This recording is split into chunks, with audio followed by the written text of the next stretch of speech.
anyway, James Padgett had a gift of automatic writing. And this is where the message is not actually coming, he's not receiving the message intuitively like I get my messages.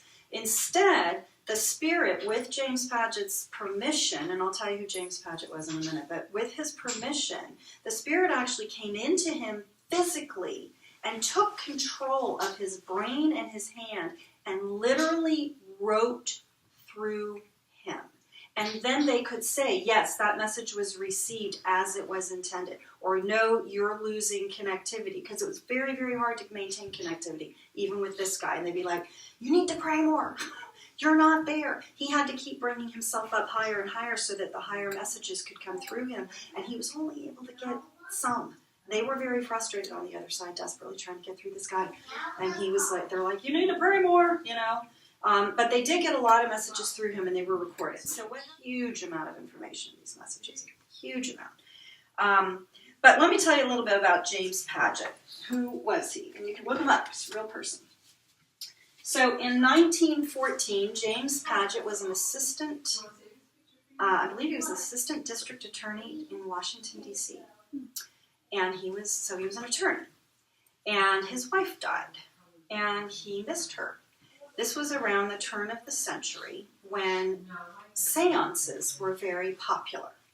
And so James Padgett went to a seance to try to connect with his dead wife because he missed her. And he was successful. And at one of these, and he kept going back because he kept missing her, I guess. So at one of these seances, the medium and his wife said, you have the gift of automatic writing. You should try to cultivate it. Well, he didn't really even know what that was, but he was game. So he sat down and he tried. And there are pictures of the actual messages so you can see what they look like. But if anybody's ever seen shorthand, it's as legible as that, which is to say, if you don't know how to read it, you're not going to be able to read it. But he called it a bunch of fish hooks. It just looked like a bunch of hooks. At first, he really couldn't even tell, what was coming through. But over time, he got better and better at it, and he was able to both receive the messages and be able to read them. He got good at it. Well, when he got good at it, he started getting the attention of some very high celestial spirits because this was a rarity. Oh boy, we got a hot one. There's one down there we can actually get through. Oh! So a huge lineup of celestial entities started queuing up. We got to talk to this guy. We're going to get through. We're going to get through because humanity needs to wake up. This was the middle of World War I, and lots of people were dying and they weren't prepared. They were crossing over, and they were crossing over prematurely, and they weren't prepared for the spirit world. And lots of people on earth were in devastation and fear, and were praying to God. So they were asking it is given.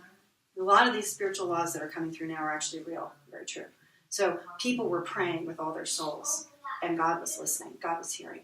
And James Padgett was able to start getting it. I started to tell you about the story arc. So here's the story arc about what happened to James Padgett. So first he goes to these seances, then he starts writing automatic writing. His wife came through. Well, you expect his wife to come through. And she said things like, I love you, honey, I'm putting my arms around you, sleep well, all those kinds of nice things.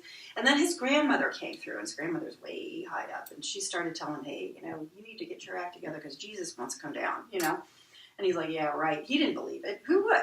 You're not going to believe that. So he starts getting these messages. He doesn't really believe it. He doesn't believe Jesus is talking to him.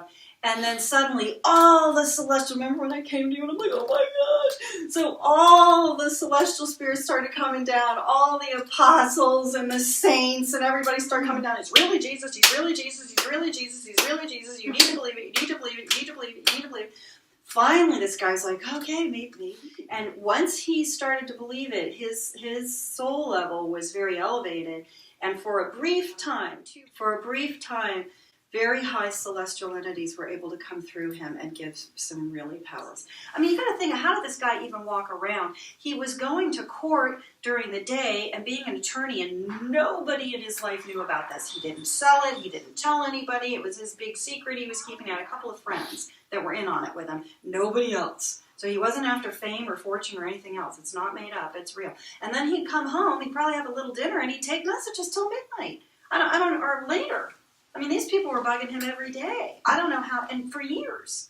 I don't know how he survived. So after a while, he kind of got tired. That's the way I look at it. And he wasn't praying enough, and they started berating him. You need to pray more. You need to get your soul condition up. Because you don't just get to be like, okay, I'm in good soul condition, now I'm good. No, it doesn't work that way. It's minute to minute to minute. What's your soul condition right now? And that's where this whole Abraham Hicks stuff comes in when you talk about where are your emotions in this moment. So when you're feeling peaceful, when you're feeling calm, when you're feeling clear, when you're feeling open, you are in harmony with your true self, your highest self. You are in alignment with your Creator, especially when you're feeling joy. When you're feeling joy, you're really close to God. Really close to God. When you're joyful, you're right there, baby. Go for that. Really. So, but it was hard. It's hard to maintain. And plus, there's no heat and there's no air conditioning, right? It was hot and cold, and he probably, and he got old. So it was hard.